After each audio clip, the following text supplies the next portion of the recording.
What's up, everybody? On Instagram, I've been getting a ton of questions and opinions and different thoughts on what is happening with Inside CrossFit now that Greg Glassman has said he is no longer CEO and is now letting Dave Castro become CEO. A lot of people saying, talking about the press conference Dave Castro had in 2019 and giving their thoughts on that. So I'm going to kind of break all those things down, give my initial thoughts, kind of share more insight on all these different things, and as well as I want to hear your opinion, because a lot of these things are based off of my thoughts, my feelings, my opinions, and I'm not saying that I have the right opinion or everyone should think the way I think, but I do want to have this conversation with you guys and see what everyone thinks, because again, everyone's hitting me up and having all of these things they want to share with me, but I want to be able to share them with everybody and see what we all collectively think as a group.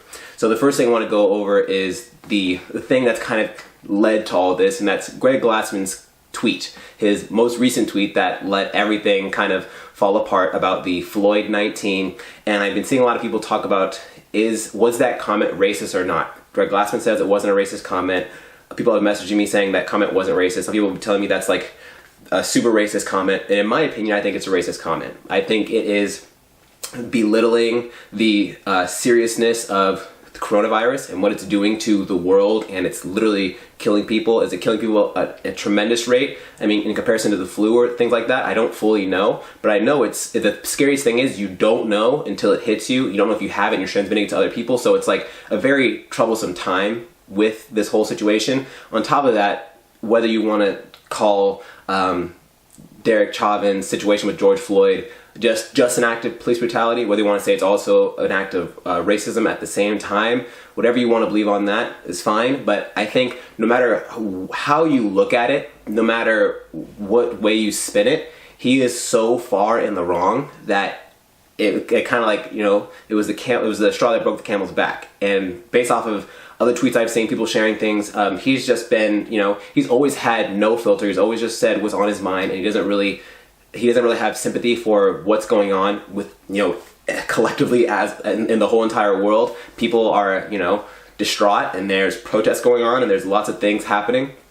And he just wants to act like, it's not that serious. Everyone's freaking out. We just need to drink more water and stop drinking soda. So I think no matter how you look at Greg Glassman's comment, it was disgusting. It shouldn't have been said. And I understand why everyone's so frustrated. And in my opinion, because of that, I don't think how everyone has felt about the comment is overreacted. I think how people are responding to the comment to someone that's so high up, and the people they give their money to his, his organization, it makes sense why no one wants to be a part of it anymore. So the next thing I want to talk about is within this, before we even dive into Dave Castro, bringing up that situation, I want to talk about something that happened back in 2018. There was a gym that was deciding to host a Pride workout. It was during Pride Month. They wanted to host a Pride workout for their LGBTQ community, and there was an employee at CrossFit on their own personal Twitter, not on CrossFit's Twitter, and word for word said, "Celebrating Pride is a sin."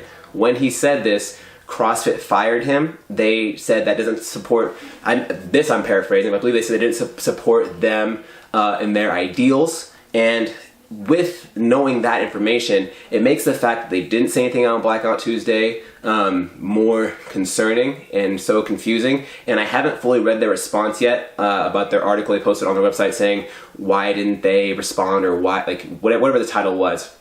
It's like a thorough breakdown of what Greg Glassman said, why CrossFit didn't say anything, and that whole context of situations. But the fact that it was so beating around the bush, it really wasn't getting to the answer. It was still just kind of like putting out fires and trying to answer small things people have been saying here and there, not getting to the big topics that we want to talk about. They kind of just were beating around the bush, but yet they feel so strongly about one thing that they're willing to fire an employee that made a comment on their own time, on their own Twitter, that didn't resemble what they thought of as an organization. So knowing that, I wonder if people inside of the company of CrossFit, all of the CrossFit employees, Dave Castro, Greg said, "Hey, I don't want to talk about this. Keep quiet. Like, this is not something I want to bring up," which could have been a situation. Maybe everyone just saw what happened to this other employee back 2 years ago, and they're like, okay, we don't want to do the same thing. Just like I wanted to share, let me know your thoughts on that. You can look at it. If you type in CrossFit employee fired over tweet, it'll pop up the article that I'm talking about. So next, the thing I want to talk about is that Dave Castro is now CEO, but Greg Glassman is still the owner of CrossFit. So at the end of the day, Greg Glassman still has full control of who does what and who he moves around where. And now Dave Castro is essentially just, the manager and the facilitator of CrossFit and all of these smaller branches underneath them, CrossFit Health, the games, and certifications, things like that. So with that being a thing, nothing really changes in my opinion, because Greg Glassman can still literally tell Dave Castro what to do, when to do it, how to say it. So Greg Glassman still be the owner is the biggest issue. And I feel like for a lot of people to want to come back to CrossFit, if they have de-affiliated or are on the fence of it, there has to be tremendous changes, even though Greg is still the owner. If Dave Castro comes out on Instagram or whatever and says, all these things are going to happen, we're going to do this and we're going to do that, and these are the ideas that I have, and I want to take the community's feedback, awesome. Maybe they want to make some kind of board underneath Dave Castro that makes, the overall decisions of what they do as a company. That'd be awesome. I'm very curious to see what goes on. And then one thing I wanted to kind of talk about, this is actually the last topic I want to bring up, I want to bring it up now, is that Dave Castro has a very different background than Greg Glassman. Greg Glassman was I believe a collegiate gymnast. He is just a more average person, more average citizen in the sense of just, living their life and kind of doing different stuff. However, Dave Castro is a former Navy SEAL. I don't know if that's the correct terminology. Not like he wasn't fired, and he was Navy SEAL, and eventually, they move on. They don't become Navy SEALs for their entire life. Unless that's what, I don't know how to phrase that sentence. You don't say like, someone used to be a Marine or whatever like that. Like once a Marine, always a Marine. It's like they're just no longer active duty SEAL. I used to be SEAL. To be a SEAL, it's no joke. You have to become a leader. You have to be a part of a team. You have to do a lot of things. You understand operating procedures. You to become a SEAL, it takes a lot of hard work, physically and mentally. And with Dave Castro having that background, I'm interested to see what he does. Another thing about Dave Castro is he's always very quiet. So he's never quiet on things that he has a strong opinion about. Like he always promotes, guns. He promotes other, political topics every now and then. But a lot of times he'll share books that he's reading. He shares like his dog and like his ranch and a lot of other CrossFit stuff. So he's not like super over the top, posting every day, in your face. Says a lot of things. He feels very strongly about certain things, which I can respect. Like I don't want someone that is the leader of CrossFit now and is also the leader of the CrossFit Games to kind of be like, yeah, I kind of threw this workout together. It's like obviously you have to think about a lot of things. So I hope that with his background, he can bring some things to the table. And for the fact that even if Greg said, hey, you're becoming the CEO, he could say no. He could say, okay, I'm done. I don't want to be a part of this. But he took the position, and I'm assuming with the current state that CrossFit is in, he has to feel very strongly about what he thinks he can do to make changes. I'm sure he has to have some kind of ideas and things he wants to implement in order to salvage the name and still, make it profitable, still make it grow and be successful as a company. So I'm giving Dave Castro the benefit of the doubt. I think he has a lot of different ideas and perspectives and experience when it comes to certain things. So I'm very curious to see how he reacts once he, starts kicking things into gear. So I'm giving him the benefit of the doubt. Now, one thing I really want to talk about, the majority of this video, was Dave Castro's press conference in 2019 when someone asked him what is he going to do, or does he have any thoughts on bringing diversity. Can't remember if he said to CrossFit or the games. And at the end of the day, that's the same exact question, because in order to bring more diversity to the games, you have to have a bigger pool of people of color do CrossFit in general, and then to kind of, work their way up to the top. So you can't just bring a bunch of high-level athletes from football and other sports to come and be at the top, because just because you do football doesn't mean you know how to do muscle up successfully and handstand walks and be a good rower and row a marathon and things like that. So in my opinion, it's the same question, no matter if he wanted to bring more diversity to the CrossFit or the games itself. And I want to kind of first give my initial thoughts when I see that statement.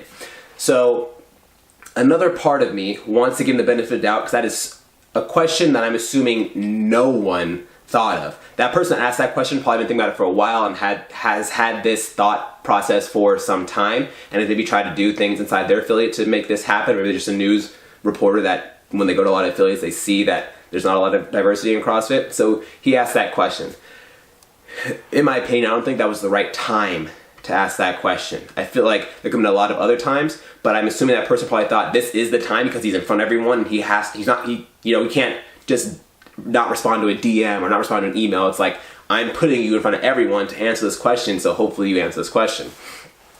So I think it caught everyone off guard. Even the games athletes were like, whoa, like no one was expecting that. So I understand why, I can see why he might have not wanted to respond to that question and kind of went past that question.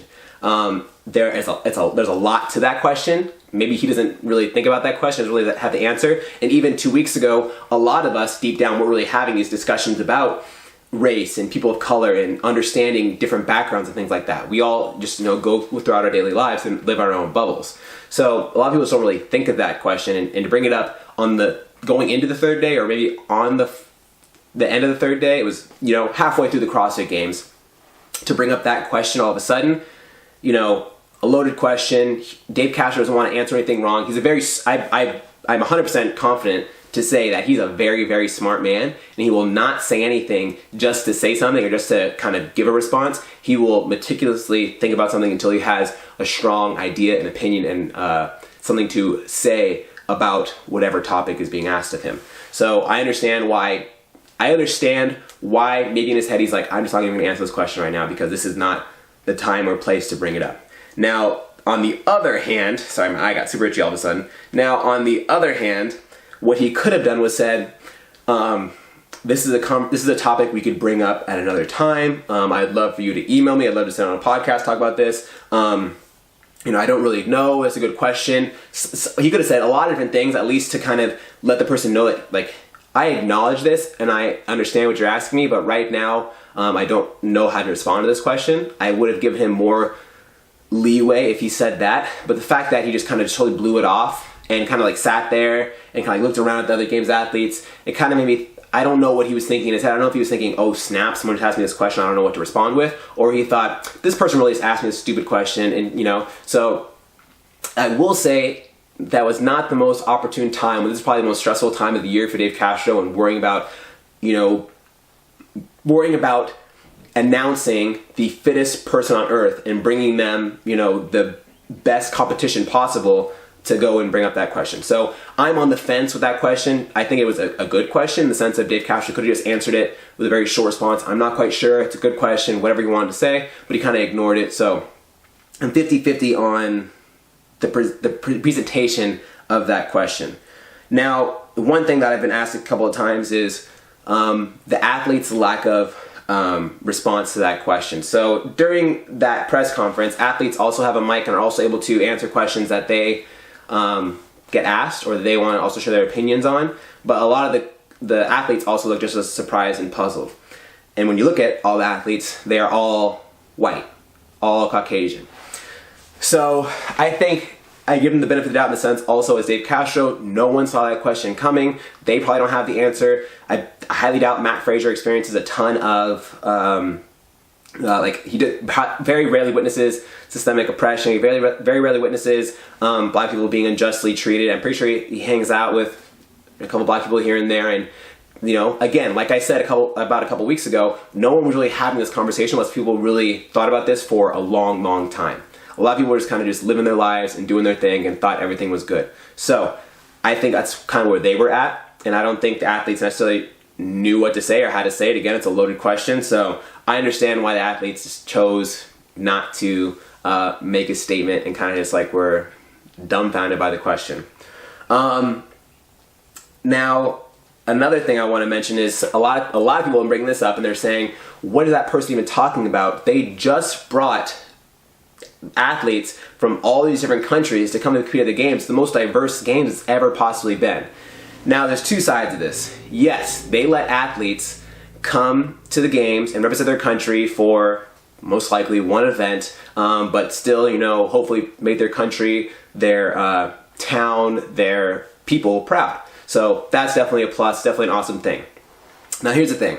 A lot of these countries had a very, very, very small portion of open contenders to actually go against. So if it's you versus 100,000 people in your region versus 1,000, you're much more likely to make it to the games, even you don't really deserve to be there.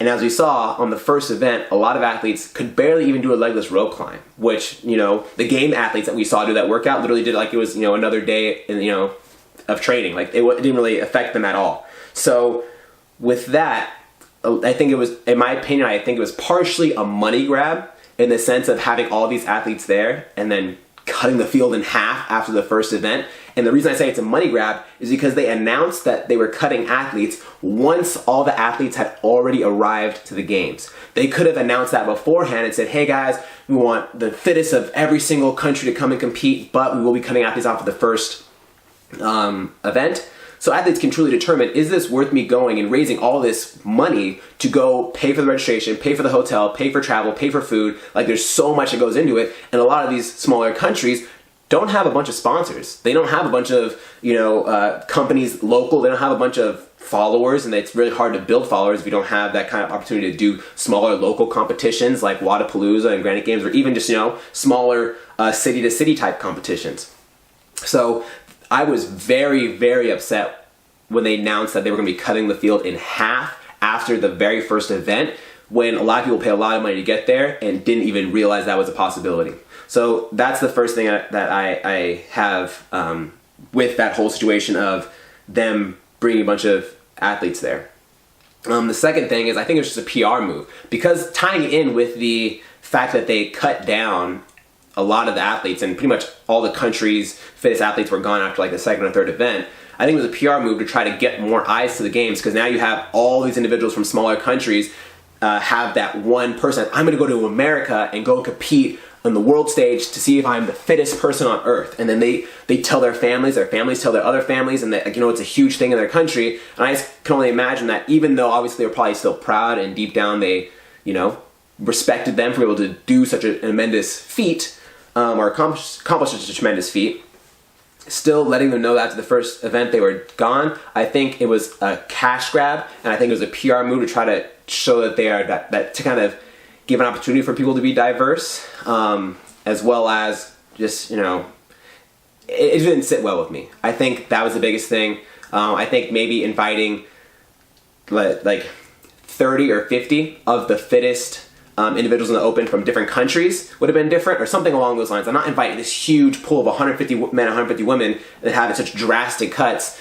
Invite less so they have more of an opportunity to do well and actually have more events to do, and then have more small cuts throughout the course of the games. As well as they did a lot of running and a lot of body weight, a lot of really light stuff to begin the first 2 days of the CrossFit Games. And then after that, CrossFit Games on Twitter actually announced, we found the fittest on earth, now we're gonna test strength. That was a whole nother video. That made a lot of people very upset. And yeah, a lot of things could have been done differently, but you really don't know until trial and error. Hopefully they learn, either if they have a game still this year, 2020, or the next year, 2021 CrossFit Games.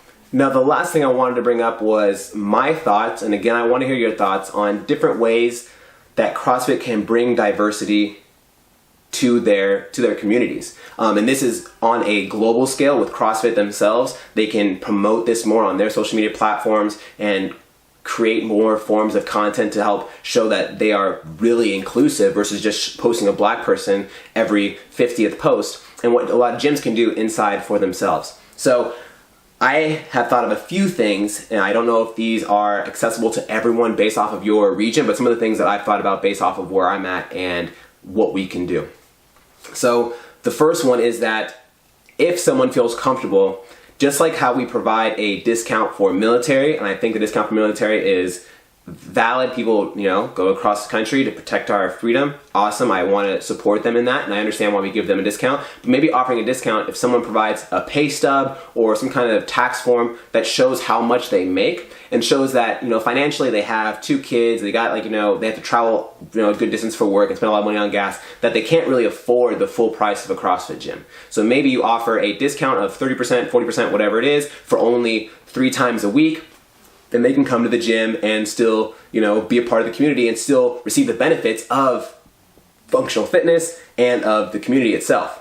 Another thing that I thought was gyms, whether they offer their four walls, whether they go out to the communities themselves and do it at parks or at recreation centers or whatever, is offer free CrossFit style workouts for people of color. So it could not necessarily just for people of color, it can be for anyone that wants to come as well, but it's a group to support the people of color and the group that we want to show people that what this program can provide for them and how beneficial it is. They go to these areas and they offer free workouts for kids, teens, their parents to all come along. It can be a body workout. You can bring a couple dumbbells and kettlebells and have them do all kinds of partner workouts and stuff. That's another thought I have. And then a third one is just being aware is if you do have the ability to share, if you do have a diverse community, if you do have a good amount of people from different backgrounds, is to highlight them on their social media platforms. It's very easy to post pictures of just whatever pops up in your you take a picture, boom, and you share it, or you pull one from your archive and share it. But then there's people that do social media for other companies for a living and make sure they every single post has so much impact behind it that if you show more people of color, and maybe you only have a very small portion, I'm not saying you should have 50% black, 50% white, or any kind of mixture of that, but maybe you have 10 black people and 5 Hispanics and 7 Asian people, and just make sure you are showing how diverse your culture is in your social media. And maybe if they're open to it, especially with now what's going on, give them the platform to share their experience and share how much CrossFit's been to them and share how accepting and inclusive that gym is, at least. So you could say, hey, blank athlete's name, we love having you part of our community. We want to show that we are accepting of everybody. We want you to kind of tell your story about how you became a member here, this and that. I could see some people being accepting of that. Some people might not. They might not want to do that at all. But those are my 3 main thoughts that I've come up with to help bring diversity to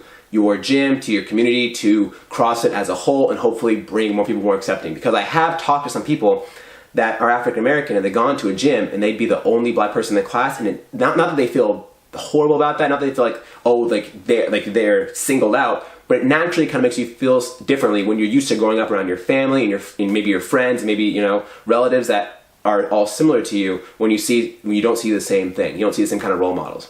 So those are my thoughts. Let me know, you guys. I want to hear your thoughts down below in the comments. If you guys enjoyed this video, hit that like button. If you want to support the channel, a like and subscribe really goes a long way. Otherwise, I have some merch linked down below, and we'll catch you guys in the next video.